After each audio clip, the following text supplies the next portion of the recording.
He's coming.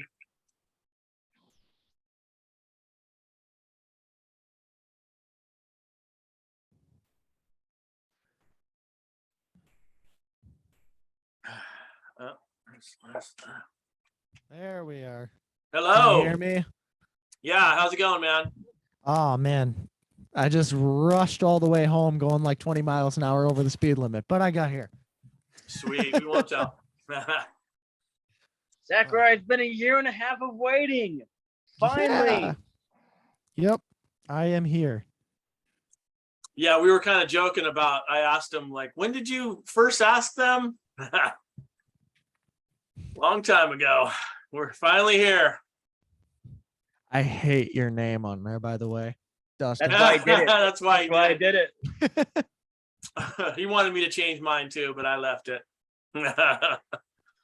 Well, mine's Yeah, just the same as everything else because it's the same. That's what we use for our podcast is Right. just the band name. So right on. So you enjoy the game? yeah, it was good. High scoring, which led to it going an hour longer than most games Right. typically do. Yeah. So Right on. Yeah. At least you got the win too. Always Yeah, nice right. to beat the Rockies too. By the way, guys, welcome. We have myself, Dustin, and David, and then we have a year and a half waiting from Blue Fire Horizon, from Wars Everything podcast, from Blue Fire Network. Hopefully I'm saying that right. And also one of our partners of the Christian metal group, we have Zachariah. what's Welcome. up? What's up? Thanks for having me, guys. Definitely. No problem. After 25 hours of listening to you, I finally get to listen to meet you. I am There you so go. sorry. I'm so sorry. Anyone that's got to hear my voice for that long, just I don't know how my wife is still like alive and tolerates me at this point. Nice. I have no comment because my wife is going to be watching this from the group. So All right. Dustin's got the questions for you. all right. We start right there, buddy. So Zachariah, just so that way we all know your demographics. How old are you and where are you from? I am 197 years old and from the planet Venus. Okay. Ah, Yep. tell us your secrets. No, I'm in Fond du Lac, Wisconsin, and I just turned 26 years old. So a little on the younger side for a lot of people. Well, Not that's at all. awesome. That's exciting because it actually helps with our group and the demographics of everything and all of that. So we're going to do a thing I like to call musical testimonies. So what got you into, well, the heavier music scene that eventually helped you shape your life into becoming a Christian and get into the music you like now?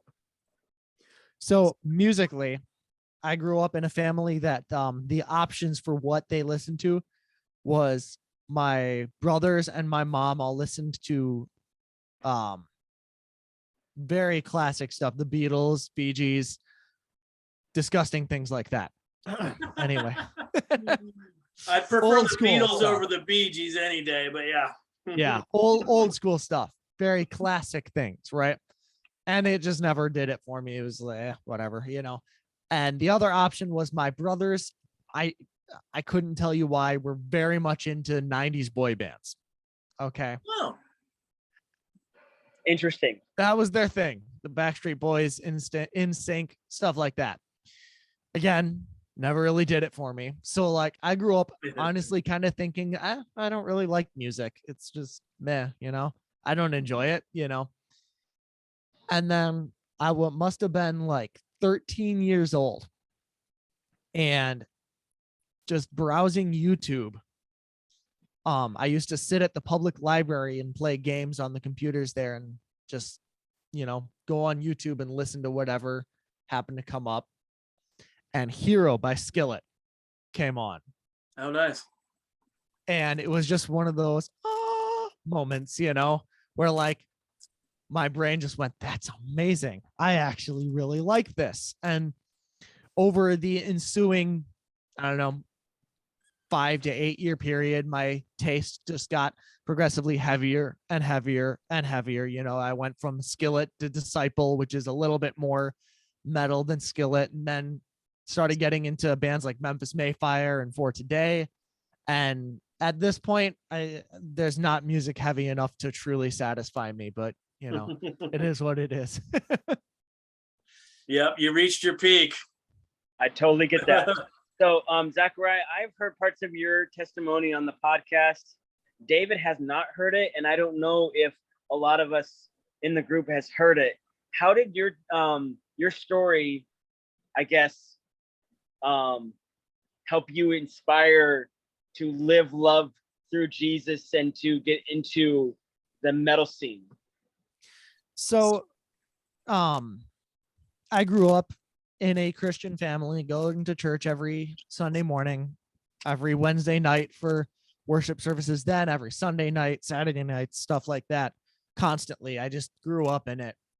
And there was a point in my late teens, I had just gotten out of a relationship. Things were not great. And I was done with it. You know, I just didn't want to do it anymore. Not that I didn't think that God existed anymore, because even still then I knew, you know, I knew the truth that he was there, but I just didn't want to do that anymore. I was frustrated. I was angry. I was hurt. And it was in that time that things spiraled out of control, and I had decided I was going to take my own life. I was done, you know, and you know, it's one of those things that God put a stop to that, got back a hold of me. I can't really pinpoint any moment that it was like, you know, that's the moment that I decided to turn back to him. But I just know that without God and without these second chances and the love that he's offered me in my own life, that I wouldn't be here today. So I want to use my abilities that he's given me through music to help reach people who feel the same way, which I guess it's a very reoccurring theme that we have. Of the 9 songs we've released so far, 2 have been about depression and suicide, because you know, you're right what you know. So yeah. Man. Wow, man, that's awesome. Man. You know, on that note, a tear almost came down, believe it or not. So I have a younger brother. I think he would be probably about your age, unfortunately. And he took his life 4 years ago.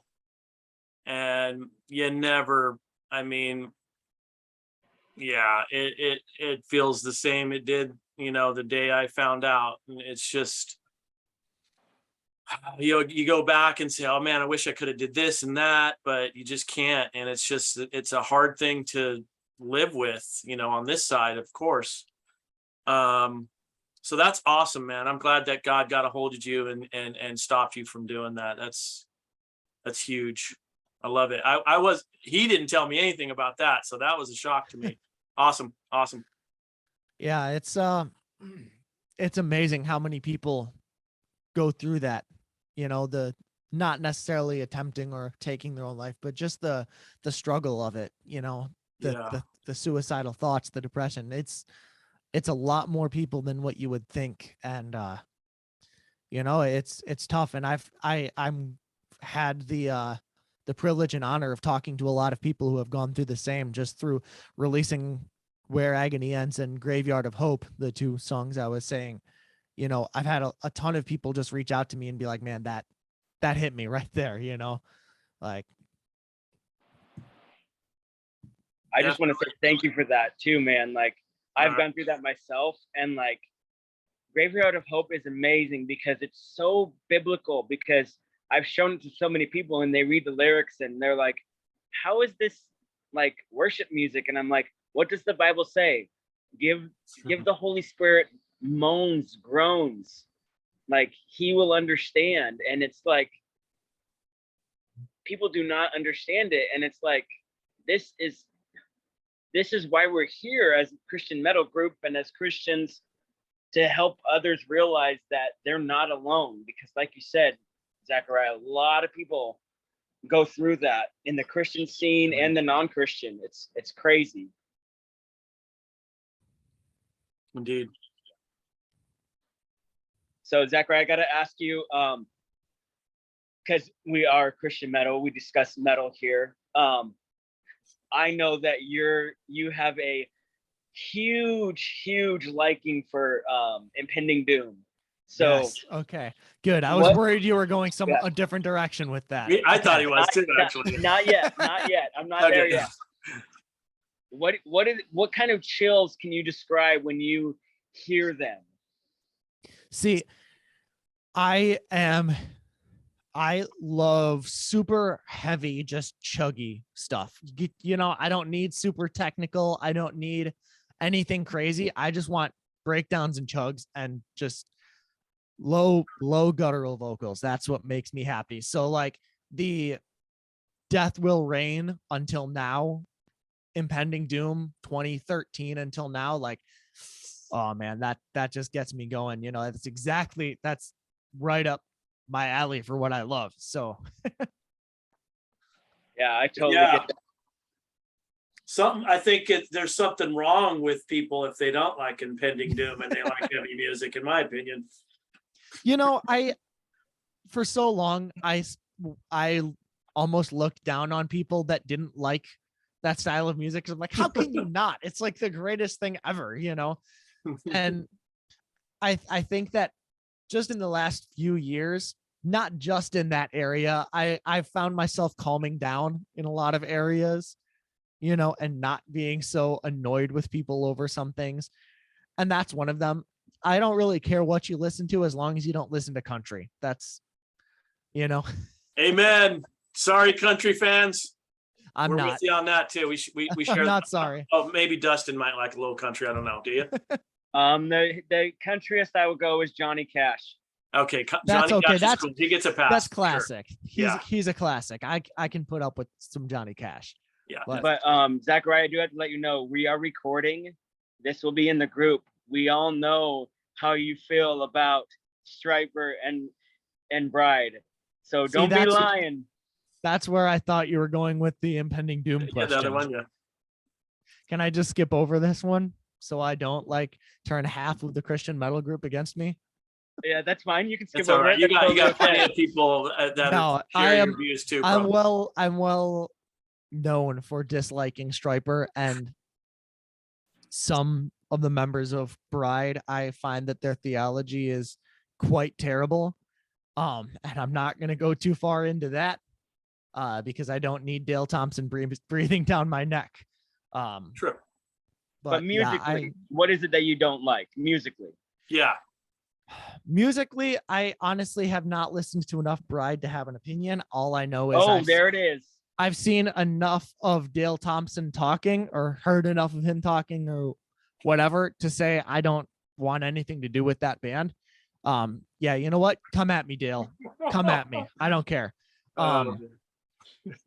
But Striper, I don't like the high 80s vocals. I just don't like it. That's what I thought it was for you. Absolutely not for me. But also there's this thing in my mind that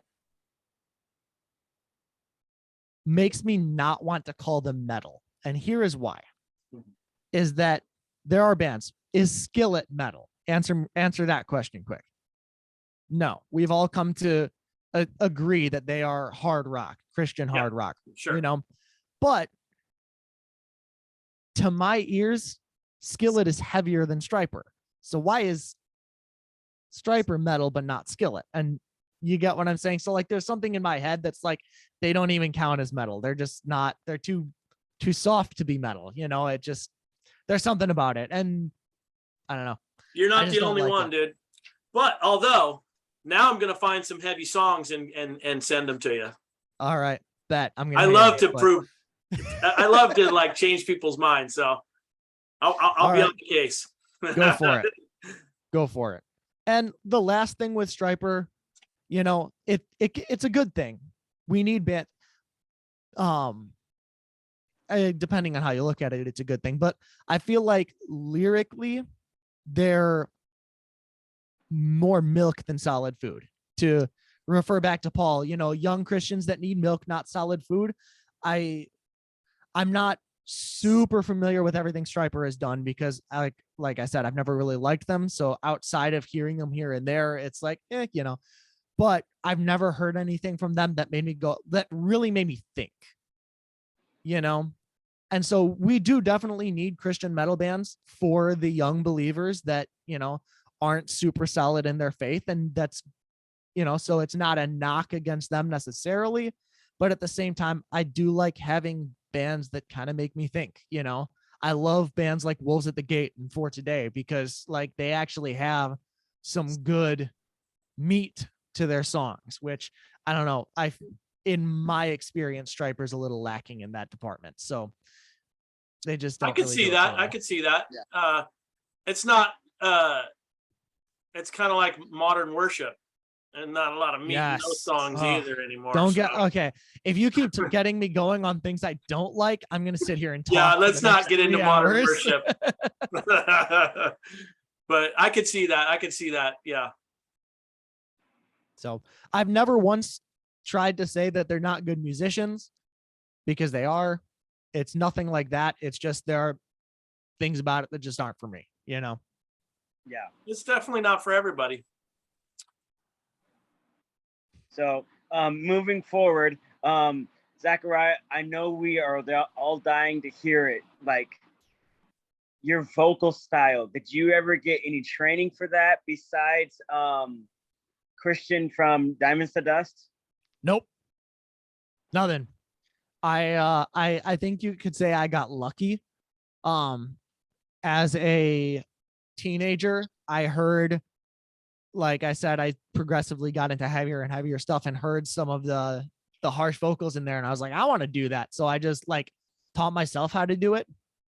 And then after a while, I looked up some YouTube videos. I'm like, how do they do it? Because I want to make sure I'm not like hurting my voice or anything. And turns out I was using proper technique all along. And that's good because improper technique can be very bad for you. So thankfully, I somehow taught myself to use correct techniques to do false chord and fry screams, but a lot of people aren't so lucky. So no lessons. I just happened to luck into doing it right while learning. Let's say it's Awesome. a good thing. Yeah, there you go. I don't believe in luck. I don't mean I lucked into it. No, we know what you mean. But, We know what you you know. mean. That's awesome. So Yeah, you just and- started practicing it after you heard the song and just went from there, huh? Yep, I had to back then, my parents, they don't have anything against metal other than they don't like it. So my dad's entire opinion was you can listen to it, but if you're going to listen to it in the house, you're going to listen to it with headphones. And if you're going to sing along with it, not in the house. So I would actually take my MP3 player as a 15-year-old with my headphones and go out and sit in the car in the driveway and practice my screams. Awesome. That's cool. I like it. I'm a fan. Okay, show us what you got. Give us a sample. Why? No pressure. Give me a good reason. See, now you got me because I'm not like warmed up or anything. What do you want? What do you want from me? Can you do a low into a high?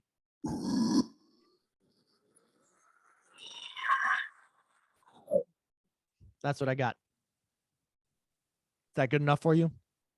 Hey, that works. If you guys want more, just go follow and listen to his music. There you go. He watches it. He enjoys that. I pay very close attention to who's listening to our stuff. Cool. So, Zachariah, final question for you. It's obvious where your heart is musically. I know that you guys have shared your testimony off stage, on stage. so now that you have this avenue of like you yourself and you're married, and then not everyone knows, but you're expecting, so congratulations. Thank you. Oh yeah, congrats. You have your band, you have your podcast, and then now you have this new network of podcasts. With each one of those networks, what is the heart behind each one of those networks? So what it is, it's the Blue Fire Digital Network. So it started, we had our podcast, me and Hunter, the War is Everything podcast, and the entire purpose of that one is to bring more attention and focus to a lot of the underground, lesser known bands, you know, that are incredibly talented and people definitely need to hear, and to give those artists a platform to kind of use their voice and their testimonies. So we've had, I don't know, 50 different guests on at this point. We've been doing it about a year. And then Morgan Monroe from Tundra, who was a guest on our podcast at one point, reached out to us because he wanted to start a podcast, but he didn't want it like connected to his own band in the way that our podcast is very much connected to Blue Fire Horizon. And he wanted his podcast, which is the Godly Fathers podcast, is the first one outside of the War is Everything that is announced as part of our network. He is expecting his first as well, and in his own words, he has no idea what he's doing. So nobody does, man. That podcast is for him to learn as he goes and share what he's learning, bring in other fathers who do know what they're doing, who have been doing this and had kids, and, you know, an opportunity for other young fathers to just dive into what the Bible says is expected of us fathers, you know, and learn from other Christian and godly fathers. We have 2 more podcasts that are on the horizon. One that should be starting up. His plan to start up his podcast is at the start of the year in January.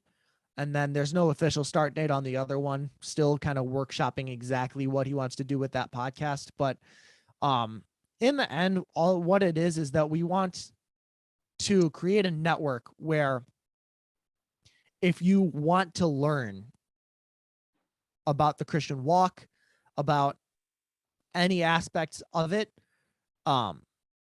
you can go there. You know that there's something there for you. Oh yeah, and I missed one. Keebler McKay. I know, Dustin, you've listened to our podcast. Keebler from Collapse Revive has been a reoccurring guest on our podcast, probably 10 to 12 episodes at this point. And when we have him on, usually we talk about some topic within the Christian faith and how to address different things that come up while we're in our Christian walk. And so that's kind of been part of the War is Everything podcast, which wasn't the original purpose of that podcast. So he's branching off and doing his own podcast about those kinds of things. And so we can keep our podcast about the artists themselves, and his can continue down that path. So while those aren't my own podcast, they're covered under this umbrella of the digital network. And part of the reason for that is just because we have an audience and they're new startup podcasts. So it gives them more connection right away from the start. And Hunter and I have been doing this for a while and they haven't. So we have knowledge and information on how to start up their podcast and how to go about that. So as of right now, there are 5 podcasts running or in the works. And we just want to make it a network where if someone wants to really dig deep and learn about the Christian faith, they know where to go. Awesome. Sweet. You guys use DistroKid, or what do you guys use to get your stuff out?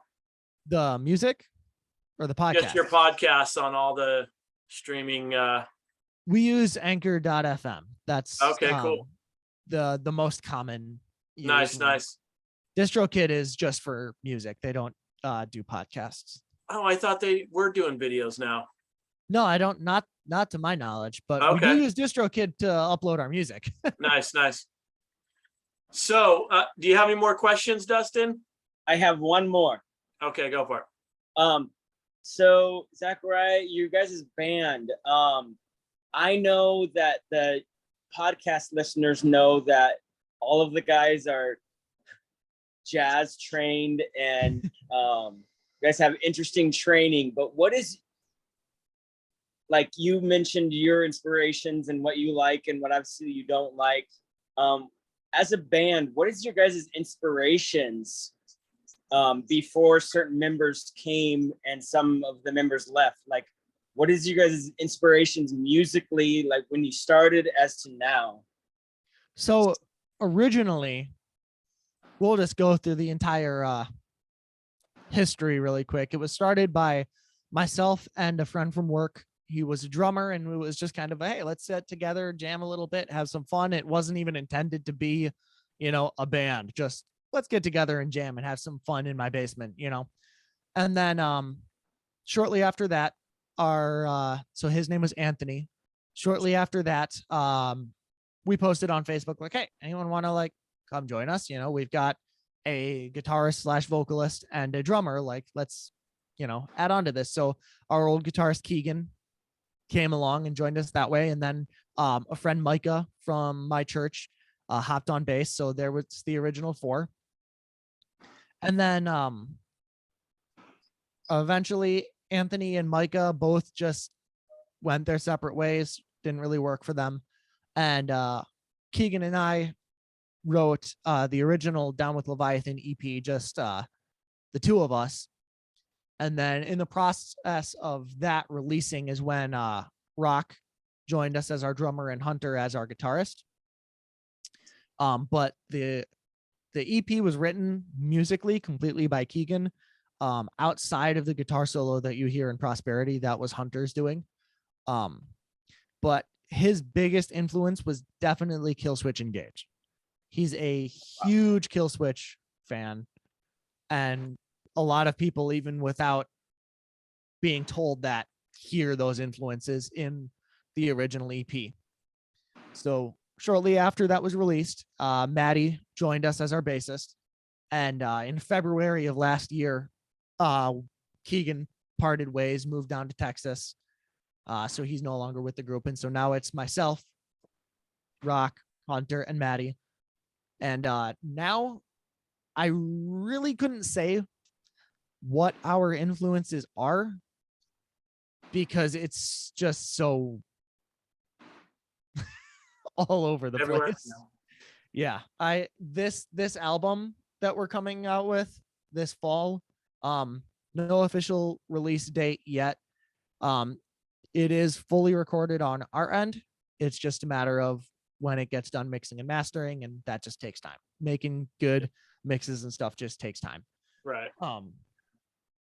But if I've been asked a couple times to describe what this album is, and I'm like, I don't know, it's metalcore, but like with some deathcore influences and some progressive influences as well, and then a little bit of hardcore influence, and a little bit of everything. As long as it's in the metal genre, there's a little bit of everything in there.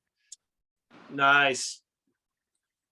Well, I was going to ask another question, but I wanted to just mention that your new single, Hollow, that song is sick. I mean, I don't think that's metalcore at all. I don't even know what it is.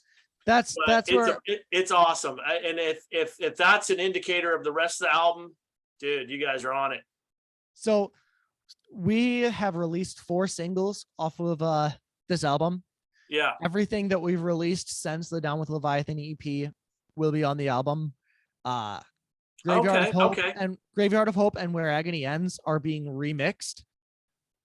Because they were mixed by our old producer, and when you mix producers, you don't want to mix producers on an album. You want one producer doing the whole thing, because otherwise songs just sound different, and sound engineers mix differently. So those 2 are being remixed to kind of match the rest of the album. So they are going to sound a little bit different than what they sound like now.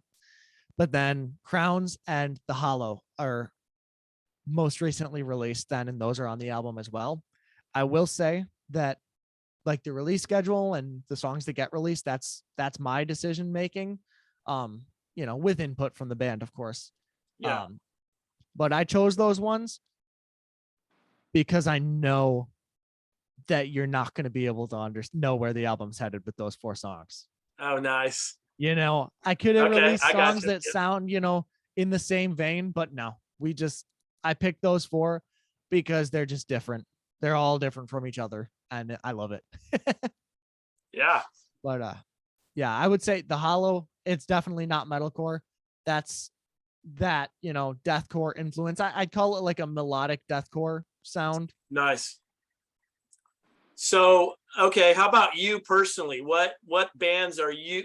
I mean, we know Impending Doom's one of them, but what's some of your top bands that you're jamming today? Now. Definitely Impending Doom, as you said. I've in the Christian realm, Diamonds to Dust is one of my favorites. They're up there with Impending Doom. I love For Today. Still love Memphis Mayfire. Fit for a King. That's a lot of people question whether that's Christian. I don't really care. Yeah. I'm with you on that too. I love Wage War. And then secular bands, I really get into Lorna Shore and Slaughter to Prevail. Those are some great bands. Nice. Along with some Signs of the Swarm. Bands like that. Cool. The metalcore / deathcore. I just love core because I love breakdowns and Right. chills. So that's very much a core thing. Yes, it is. Yeah, unfortunately, I was supposed to see Memphis Mayfire and Wolves at the Gate last what was it?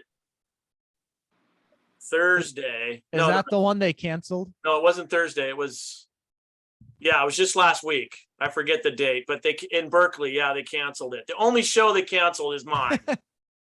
Oh man, I was looking, and I've seen Memphis Mayfire before in Santa Cruz, and they're always good. But I was looking forward to hearing some of those new songs, and I mean that new album.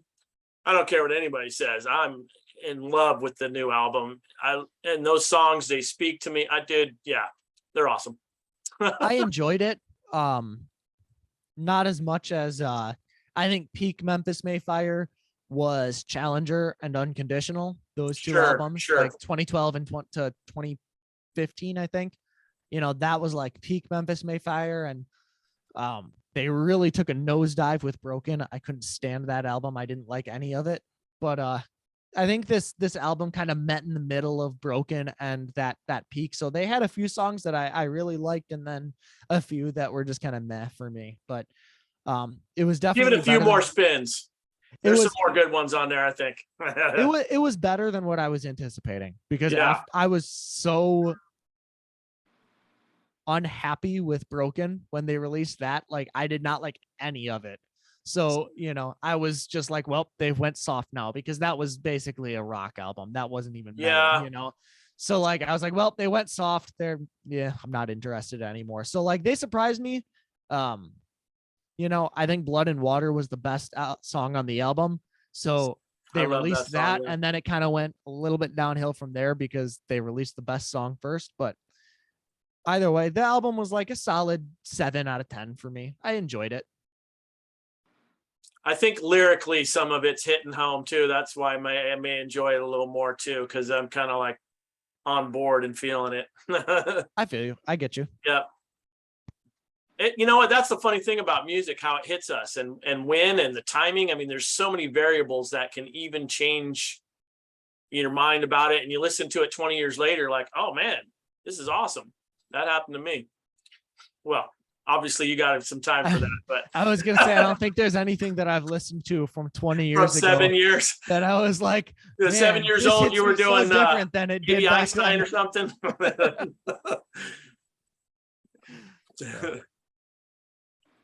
Right on.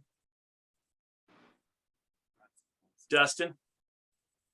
So, Zachariah, besides the band that you guys mentioned, that like with your EP, you can definitely feel that style. I can feel it.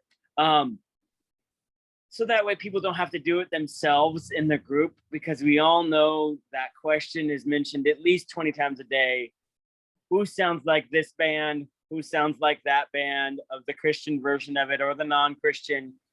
Zachariah, you as the lead singer of your band, who would you compare your band to non-Christian, so that way people know of what, I don't know, I guess not expect, but just musically, like, oh, okay. So stylistically, we say we're a metalcore band. We range from some stuff that's a little even softer than typical metalcore to stuff that's like approaching deathcore.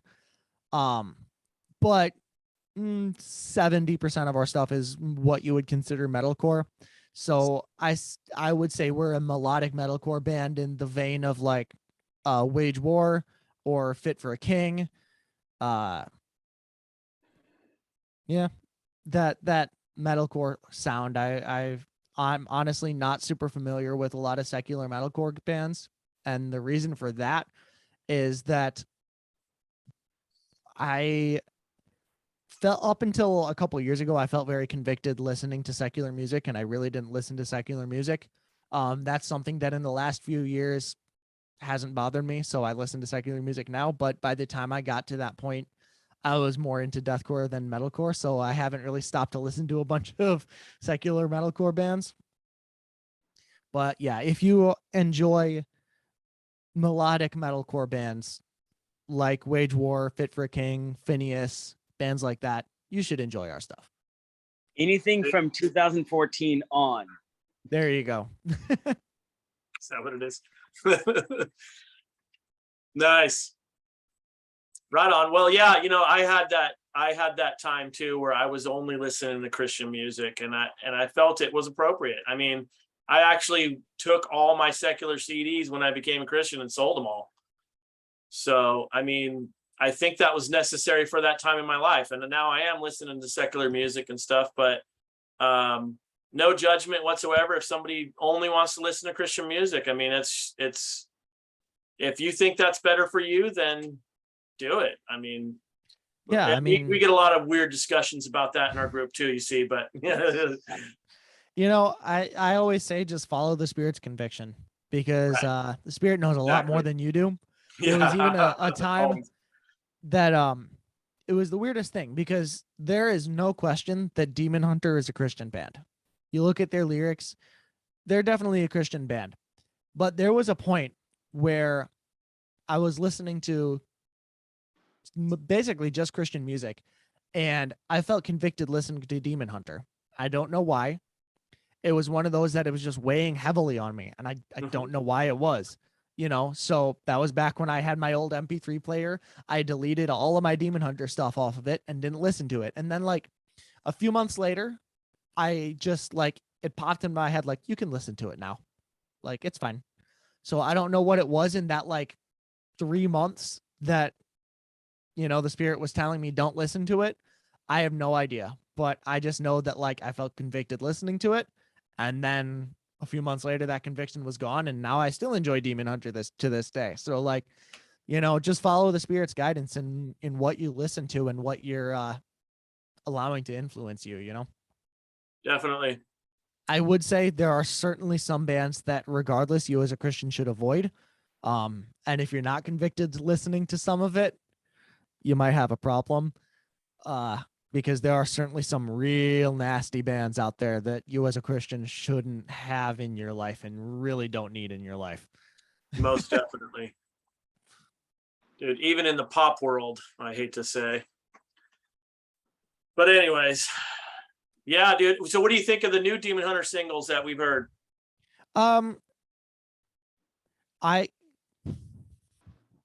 These days, Demon Hunter, I really enjoy their really melodic stuff.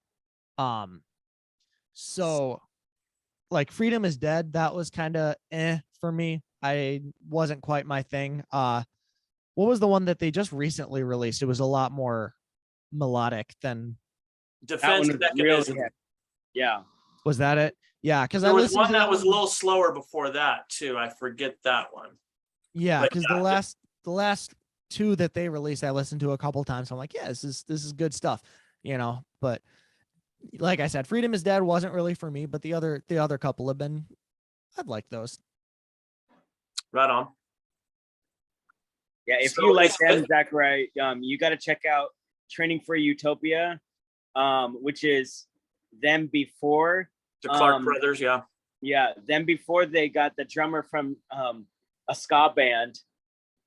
But also you got to check Supertones. out, yeah, Supertones. You also got to check out the Ryan Clark side project he did in 2015 and 2016. It's called Knives. Yep. Yes. Those guys blow my mind. I still don't know how to describe them. Go back before Training for Utopia too, with Focal Point. That was Ryan's first band. Well, that we know about. Yeah. So what are you looking? Okay, is there a release that you are looking forward to that's coming out? I know Diamonds to Dust has a new album coming. They've released a couple singles off of it. They haven't announced a release date. Diamonds to Dust is one they've of those been dragging bands that a little, huh? They're in my top 5 probably favorite bands, so can't wait for that one. But in regards to dragging it and taking a while, take as long as you need. Yeah, of course. I mean, better. There are some bands that they can release new music every 8 months. They have a new album out, and it's like, holy crap, guys, how do you keep doing this? And then there are some bands that, like us, we started writing this new album over a year ago now.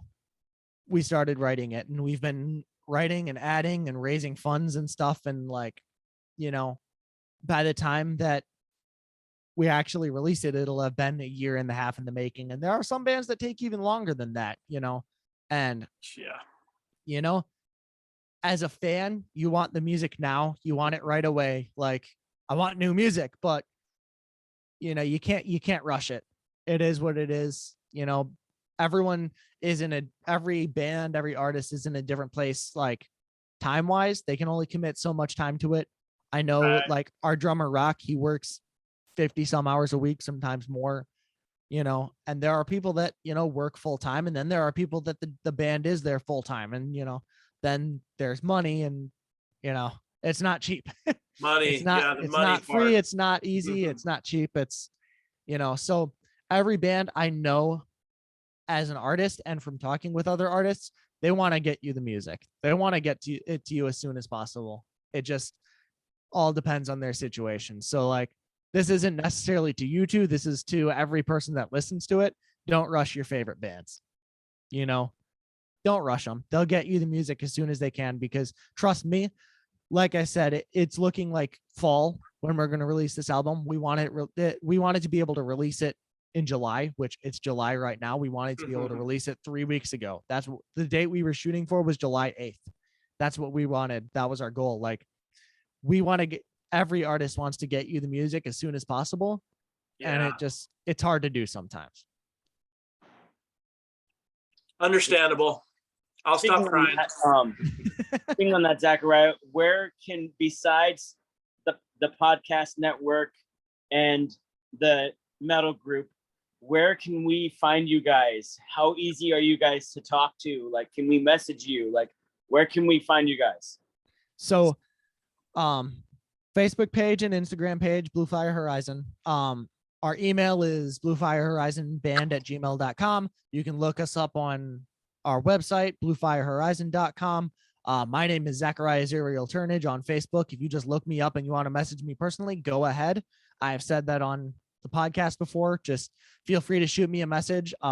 If you have a question, if you want prayer for anything, whatever it may be, go ahead and shoot me a message. Just don't send me a hey or hi or what's up, because if I get a hi from a stranger, I'm ignoring you. I'm sorry, get to the, there are enough spam bots and stuff like that just message you out of the blue. If all you message me is a hi or a hello, I'm going to assume that that's what it is. So, not that I don't want to talk to you, but like, if you are messaging me, you're messaging me for a reason. So skip the pleasantries. Otherwise, I'm going to assume you're a bot. You're also on Discord, guys. Yes, we have our Discord. if you go on our website, we have links to everything. So we have links to our Discord, we have links to our Spotify, Facebook, Instagram, everything. So if you just go to bluefirehorizon.com or look us up on Facebook, you'll be able to find all the information everywhere to reach us. And musically, where can we find your guys' music? Everywhere. Everywhere. If Awesome. it's on a streaming platform, or if you listen on a streaming platform, it's there. Otherwise, if you're a physical CDs person, again, we have them on our website. Nice. Nice. I'm definitely a physical copy person. There you go. So A lot of Zachariah, people is your wife into metal? She was not when we first started dating. One of my greatest success stories is the fact that when we first started dating, her two favorite bands were Imagine Dragons and Pink Floyd, which, no offense to any of them or either of them, but I don't like their music. Especially the first one. No. I would actually say especially the second one. Okay. Well, yeah. There's no We're not gonna get competition there musically, but yeah. We're not gonna get back into stuff that I dislike because again, No, let's not go there. I'm sorry. But one of my greatest success stories is that her favorite bands then were Pink Floyd and Imagine Dragons, and now she'll sit and she'll jam to some Memphis Mayfire for Today. That's one of my biggest success stories. Is that's quite a big jump. It is. So that's my greatest success in my relationship is getting her to listen to good music. Well done. I think my wife listened to War of Ages for a little bit once, and that was about it. She liked it, but she's not going to throw it on.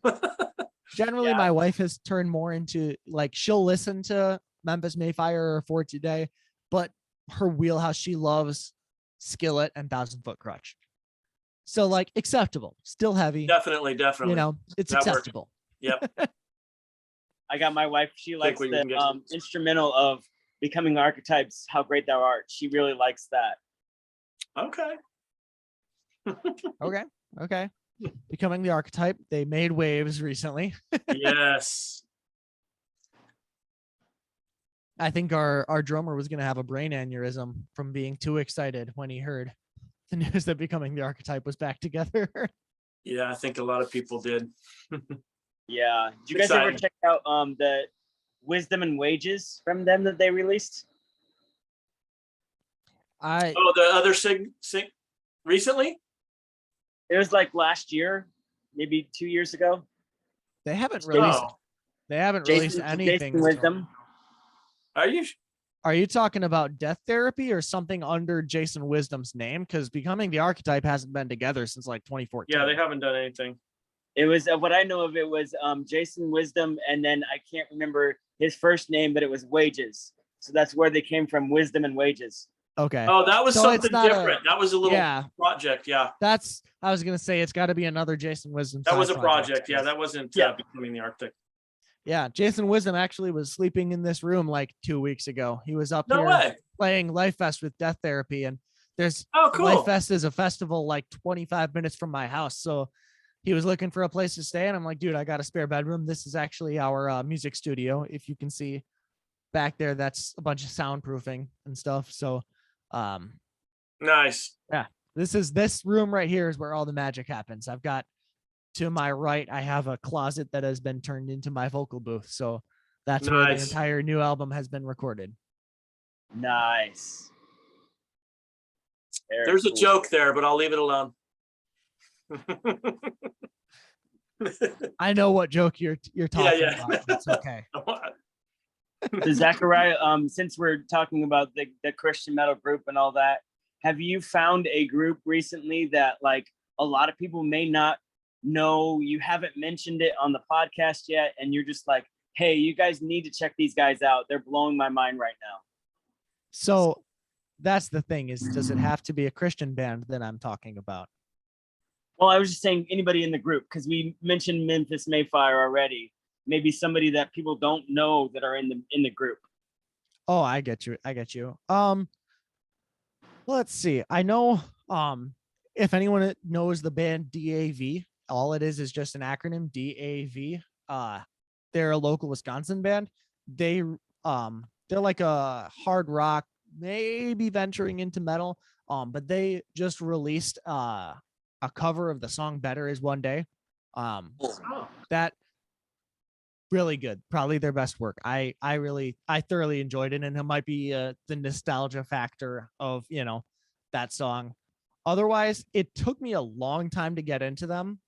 But I've really been listening to a lot of Earth Groans lately. Nice. No offense to Jeremy, what he does, he's very good at it. He's their vocalist. If anyone doesn't know, Jeremy is the vocalist. No offense to him. He's very good at what he does. But what he does is one thing. He does mid-range vocals, and that's it. Just mid-range false chord screams. And so as a deathcore lover, one of the things I love about deathcore is the vocalists. They throw 2, 3, 4 different techniques at you: highs, lows, gutturals, false chords, pig squeals. You know, they just throw all of it at you. So like musically, I love Earth Groans. It just took me a while to like get over not having that variety in the vocals, you know, but I've been listening to them a lot lately because, you know, I finally learned to appreciate, you know, Jeremy doesn't do a whole lot of different things, but like what he does really well, you know. I just saw them Thursday with Convictions at this little bowling alley bar. It was awesome. We got to play with them at Life Fest up in Oshkosh, which I was talking about. And then we'll also be playing that with them a week from yesterday down in Springfield, Missouri for Chains Unchained. Yeah, we don't get any of those over here. We got nothing like that going. 2 more bands that I'm going to throw out there though. The band Theody, or maybe it's Theody. I don't know if I've ever heard it pronounced. I probably did because they were up at Life Fest. They really impressed me with their live performance. It's like hard rock, not really up my style, not up my alley, but they were on point live. Amazing show. Really good. And then the boys in Bred for War. And again, musically, not quite my style. They're almost like a early 2000s nu metal sound, kind of like a old school Disciple or yes. Okay. But you get my point. Anyway, but their testimony up on stage and their heart for sharing the gospel of all the 50 bands at Life Fest this weekend, when they were up there playing and sharing, they stood head and shoulders above everybody else in their desire to share the gospel, and, you know, their willingness to stop and pray with people and talk with them. And they, you know, I don't care what your music sounds like. That's the goal. That's your purpose as a Christian metal band. So I feel the need to give them a shout out because that was amazing. Nice. Right on. Just for Hunter's sake, Hunter, you've seen it here. Zachariah does like music that's not deathcore, so they're proof. Yeah. Your tastes will definitely change as you get older, man. Don't worry. You'll changed start liking so much, and just now, changed, yeah. They've changed so much in just the last less than 10 years. So I mean, exactly, and they'll continue to change. Yes, and that's exactly how it is going to change, and that's kind of how it works for me too. You see something live, it's much different than just hearing something on Spotify or whatever. Yeah, right? Definitely. It's a whole different dynamic. And I've become fans of bands that I didn't even know just after seeing them live once. So definitely, yeah, live music is awesome. Definitely. So are you guys did festivals? How far have you toured? You know, since you've been band, I guess. We really haven't had a chance to travel a whole lot. The band formed in November of 2019. Okay. Then we were a full lineup ready to start playing shows in March of 2020. Oh, there it was. And there you Killed go. it.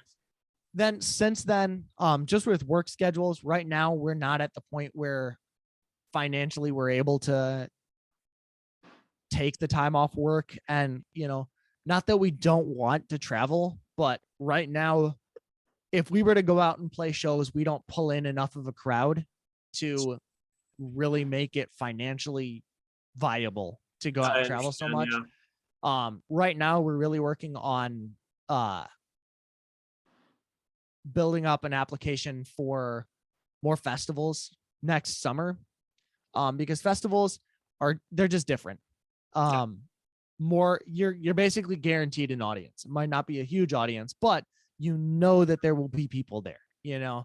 So for a smaller band like us, not being super well known, that's important to know that there's going to be an audience to play for. Right. I mean, that's important for any band, but Yeah. So I really hope to get out there more next summer. Right now we don't have anything booked after Chains Unchained, which is next week. I do know that in the past 12 months, God has grown our ministry by about 500%. Nice. So if we were to continue that trend, we would definitely be in more of a position to be able to get out there more, play more shows, travel a little bit more. So if you guys want to, anyone that's listening, just pray for us, because we want to take this show on the road, literally, Yeah. and not because we want to go and play live shows or it's lots of fun or we can make money, because honestly, it's not, unless you're a huge band, you're not going to make a whole lot of money doing this. Well, everybody says you just go into the Christian market and make all the money. That's what everybody says. Right. Yeah. That's how that works. I No, know.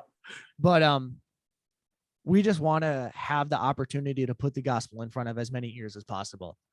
And I posted it on our Facebook page, because I don't know a ton of secular festivals outside of like Wisconsin, but we want to, playing Christian festivals is fun. It's fun. You've got a whole bunch of Christians there that are going to love your message and love your music. But the thing is, those aren't the people that need to hear it. It's fun to get that mosh pit going and have lots of fun with people that already know the truth and know the gospel. But the important thing is to get out there and play in front of crowds of the people that are out there drinking and doing drugs and living the life that they think is fun and that they think is the life for them, and share the gospel with them and show them the life that they really want. They don't know they want it. They don't know they need it, but to share the gospel and the love of Christ with them, and to have that opportunity to put the gospel in the ears of the people that really truly need to hear it. So I started compiling a list of every secular festival that I can, and we're going to get applications out to all of them to hopefully play next summer, because we want to share the gospel above anything else. It's fun to play shows. It's fun to do, all those things and release music, but it's pointless if you aren't using it as a ministry to share the gospel with people that need to hear it. Nice, man. And feel free to share that, like, especially with us, like, you have our information now, and our moderation admin team would love to see your guys' blueprint of where you're trying to get in, so that way we can pray for you guys.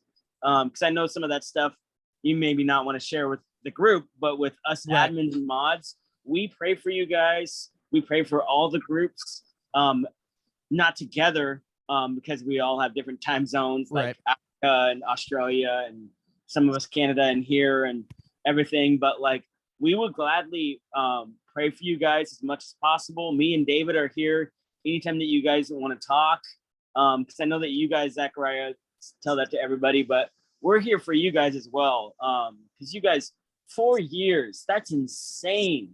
Like, I've been a fan of Christian music before I was even born, and I've never heard of that, of 4 years of where you guys are going now. Do you think that's because where the scene is going? I mean, minus COVID, do you think the scene is just, that's how it's going? Or what do you think has helped your guys' success? So I I would say it's 100% God. You know, the saying is that every band that blows up, 5 years of work got put into it beforehand, you know? Yeah. So by that timeline, so we've been around since 2019. We've got another 2.5 years before that happens, you know, but I, like I said earlier, I pay close attention to how many people are listening and who's listening and where they are that's listening. And since last year in July, our following has grown by 500%. And back in February of last year, we had a very difficult decision to make, and that was that we parted ways with our former guitarist.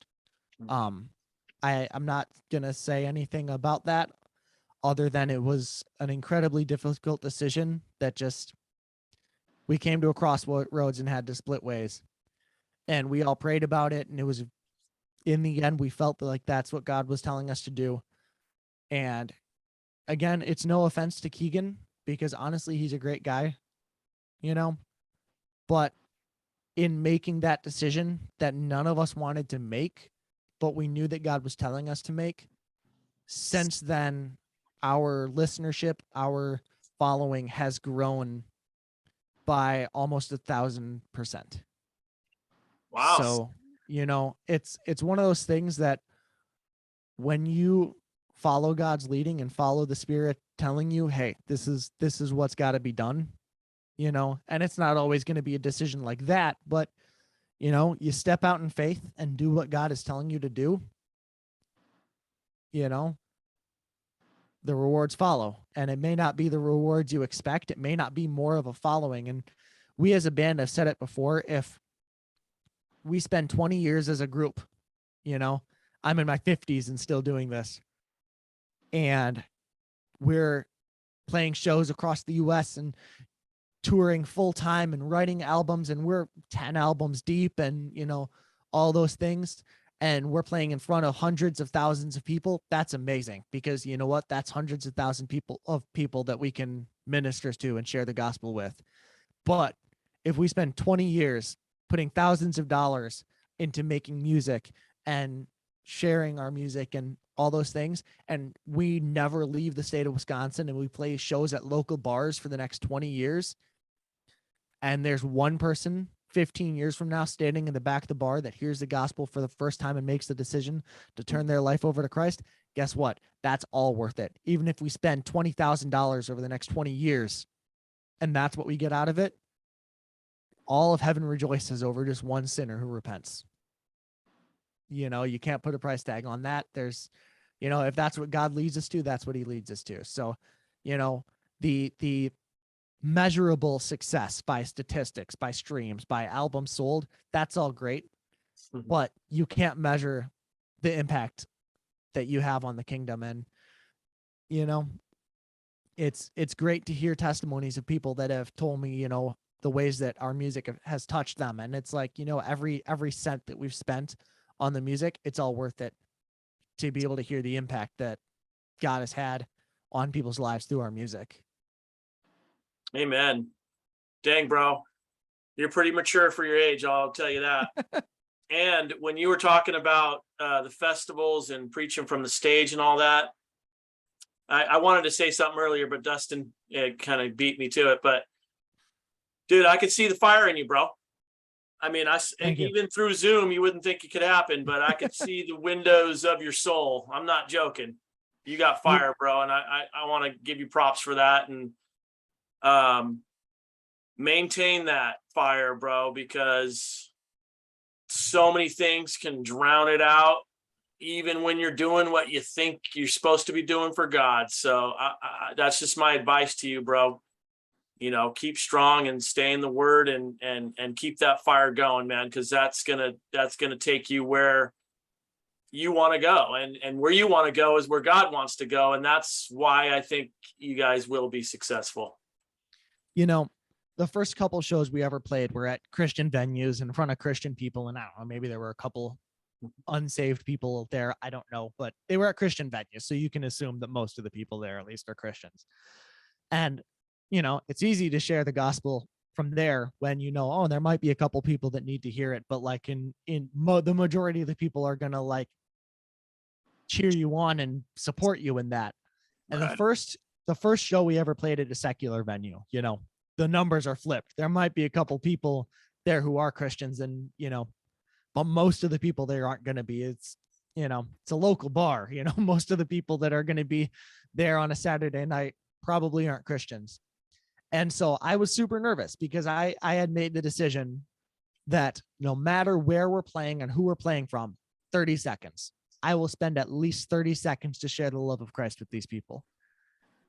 And as soon as I mentioned that we up on the stage were Christians, I had a couple people that started booing me. Oh, And the funny thing is, I was so nervous about that, literally that happening, people booing me for sharing my faith. Like that's what I was scared about that before the show, because I knew that like, this is the decision that I've made. This is the commitment that I've made, is that I will share the gospel with these people. And I was nervous about it. And I started talking and a couple people started booing me. And I'm like, you know what? This is great. You know, that thing that I was nervous about, it just galvanized me more to like, you know what? I'm going to push forward through this and I'm going to share the gospel with these people, whether they like it or not, you know?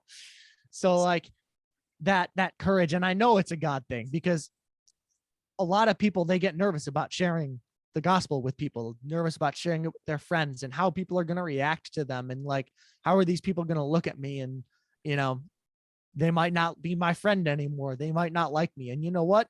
The Bible says that we are blessed when people persecute us for our faith. right. You know, like if you're not being booed, if you don't have people that don't like you because you tried to share the gospel with them, you're doing something wrong, because you should have people that don't like you and don't want to hear you talk, because they know that deep down, they know that what you're saying is the truth. And a lot of people don't want to hear the truth. Yeah, too many people.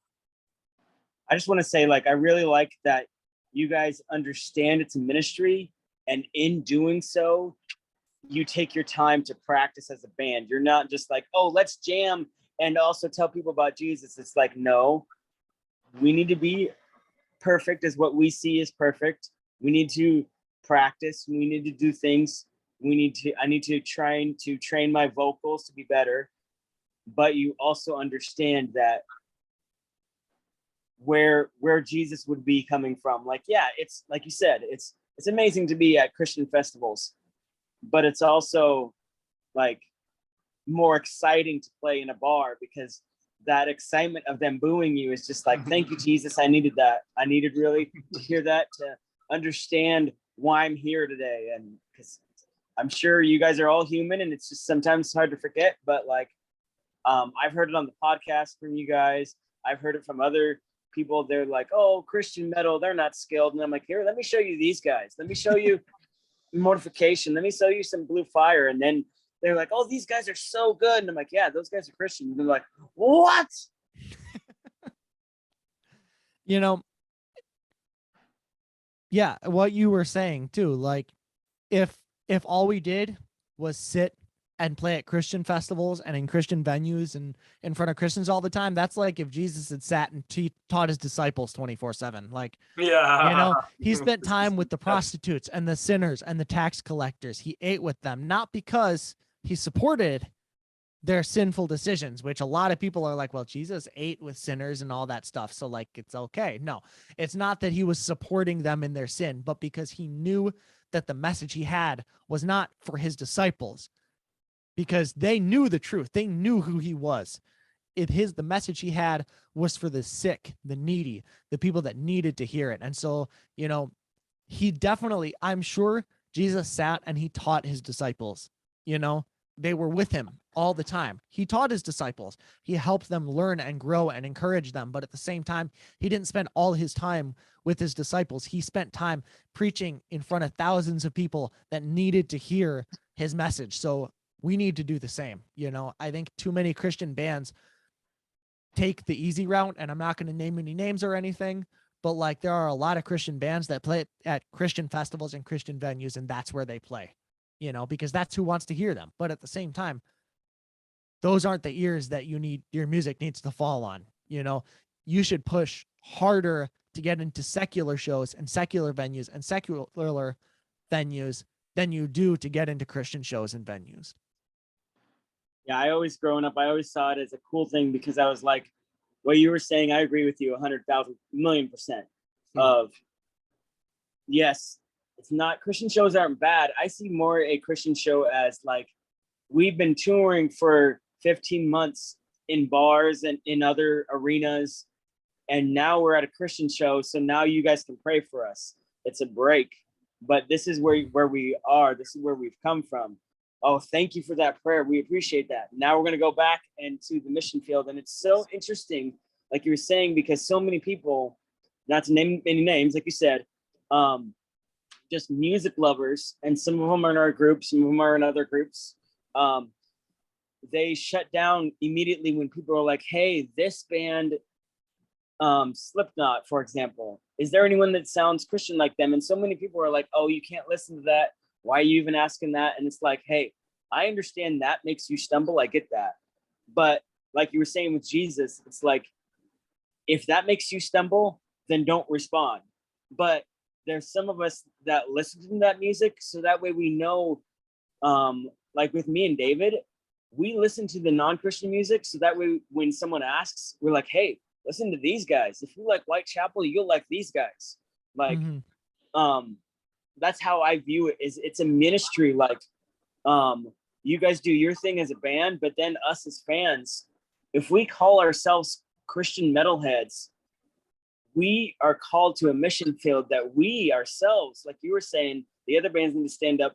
We as metalheads need to stand up and say, hey, like, if we are able to, and it doesn't make us slip, we need to go out there, and if we can, go into the bars, hang out with people, show them like, oh yeah, you like these guys? Well, I like these guys. And then you never see them again, but then they realize that these bands are Christian. Even instrumental guitar solos, you can feel the difference in some music, like what you're saying.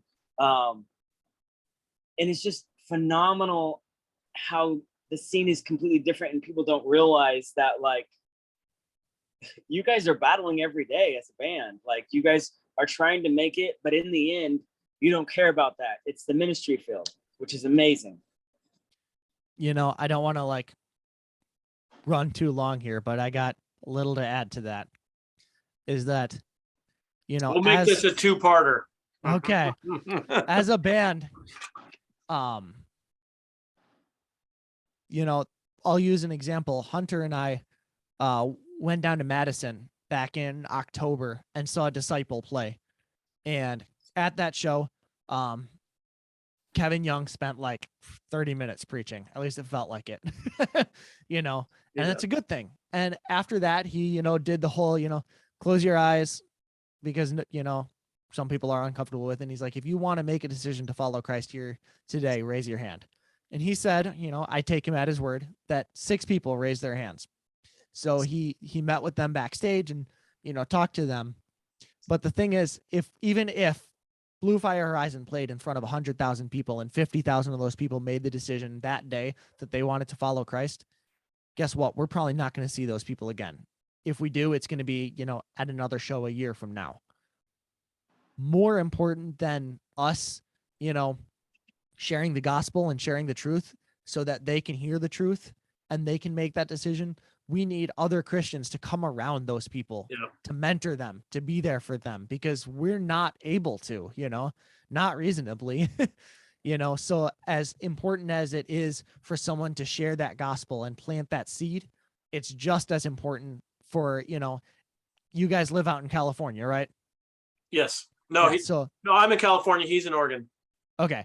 But either way, we come through on tour and play in California and we're in your hometown and, you know, you come to see us and your unsaved friend comes to see us and your friend makes the decision that night that he wants to follow Christ. We may never see that guy again, may never hear from him, but you are now responsible for coming alongside him and helping him learn and grow, you know, and to water that seed, you know. So a lot of people look at Christian bands and, you know, leaders like that and be like, man, that's so cool that they get the opportunity to go out and minister to people. But the fact of the matter is you have more effect on people than we ever will. You know, it's just the way it is. We can plant the seed, but we need other Christians to be there to water it. Definitely. And even that guy booing still heard what you said. He did. And you know, he's probably actually scared. I think most of it's fear. Dude, no, really, like I think that's why Christianity is the most hated, because it's real. And people do fear it. Yep. And that's why I think people get so offended and so crazy about it. You don't see that going on with anything else, any other religion. For sure. I have it. I don't know about you guys, but yeah. Nope. So yeah. So, and the other thing that I was thinking about when Dustin was talking is I saw Skillet at Life Fest, which, bringing up Life Fest again, because it's 25 minutes from home. I grew up. That's awesome. I grew up at that festival. Like it was amazing to play on the same stages that I saw some of my favorite bands playing growing up. So that was incredible. But there was one time I saw Skillet, and you made me think of it because you brought up Slipknot, and they were on tour with Slipknot at the time, opening for them. And they literally told their fans, guys, don't show up. We're playing, you know, tomorrow night at wherever. It was another place in Wisconsin because they, you know, were on tour. And they were like, don't come. There's going to be it's going to be a rough environment because it just is, you know, and come and see us at Life Fest. But you guys aren't the ones that need to hear our message. It's the people that are there. And, you know, it's not going to be a great environment for you people.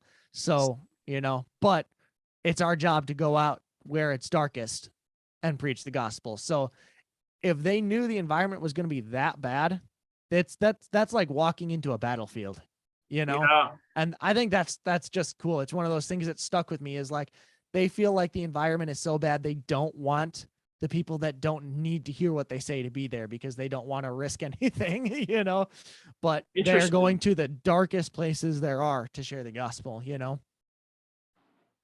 And that's what we need to be doing as Christian bands, is going to the places where it's like, you know what, you know the gospel, so you don't need to be in this environment, you know? Interesting. And, you know, obviously, you know, there's some tickets being lost there when he said that too. So right. That's pretty crazy. I've never heard that. Now, speak on that, Zachariah, as a band, is there anything you guys need prayer for? Anything that you guys are like needing, like maybe new drum kit or a new van? What do you guys need right now as a group that we can pray for? So, right now, the biggest thing that we want prayer for, honestly, is just that God would put our music in the ears of those that need to hear it. That's the biggest thing. Aside from that, physical needs, the band as a whole, the members have been under a ton of stress lately with things in personal lives that I'm not going to go into, but, you know, outside of just being a band, a lot of stress, you know, so be praying for that. And then we don't have a vehicle designated as, you know, the band van or anything like that right now, for traveling. But with our goal to play a lot more shows and travel a lot more next summer, that's something that we definitely are looking into. So, be praying financially for that, we would be able to afford that and find something good and reliable that can, take us places. And then, just financially in general, this album that we are hopefully releasing this fall, we were we have a GoFundMe set up for it that we're trying to raise money for, and someone had brought it up as well. The amount we were shooting for was I think $7,400, so 7,400. We cut a lot of that out because there were some, I guess you'd call them extras in there that, you know, pertain to the album. We wanted to actually, you know, shoot a professional music video that kind of got cut from the budget. But we brought it down to just skin and bones of, you know, this is what we need to actually make the album itself. And we were $1,600 short of our goal still. And a friend stepped in and loaned us the money so that we could get the album done, with the understanding that, of course, we would pay them back over time. So while the album has been funded, it's sort of been funded because we still have to pay the person back. And, you know, while, yes, we can do it financially, obviously, I've got a kid on the way. Hunter's got multiple kids. You know, any sales of the album, anything is helpful because, you know, it helps us pay him back, but it also gives us, the sooner he's paid back, the sooner we can get started on the next project, and the sooner we can get that vehicle and, you know, travel out more and stuff like that. So financially, you know, just that God would provide. Definitely. Now, are you guys connected with a pastor as a group, or like different ones? You guys have pastors? Yes, we right now we're still all regular attenders at our own churches. None of us go to the same church, actually. That's something that's very interesting about this group, is that we all go to different denominations of churches, yet we never disagree on things theologically because we all study the scripture. So, you know, we all know what it says. So we don't really have any major theological differences, but so we don't have a specific pastor that is kind of our band minister or anything like that, but we are all still regular attenders in parts of our own churches. So we are still getting regularly fed in that way. Awesome. I wanted to ask that because I know a lot of the members have asked that, and we both know how important it is for bands, especially you guys, that in the metalcore scene, metal as a whole, but metalcore and deathcore is very, very intense. It's like what you were talking about with the Skillet, and we would definitely want to make sure that all the bands here in the group are supported, and especially the way that you guys are with your podcast and everything, making sure that you guys talk to people, like that you guys have a pastor. So that's really good to hear. That's awesome. David, I'm done. Is there anything else you got, bro? No, I know we started before. I'm going to stop recording.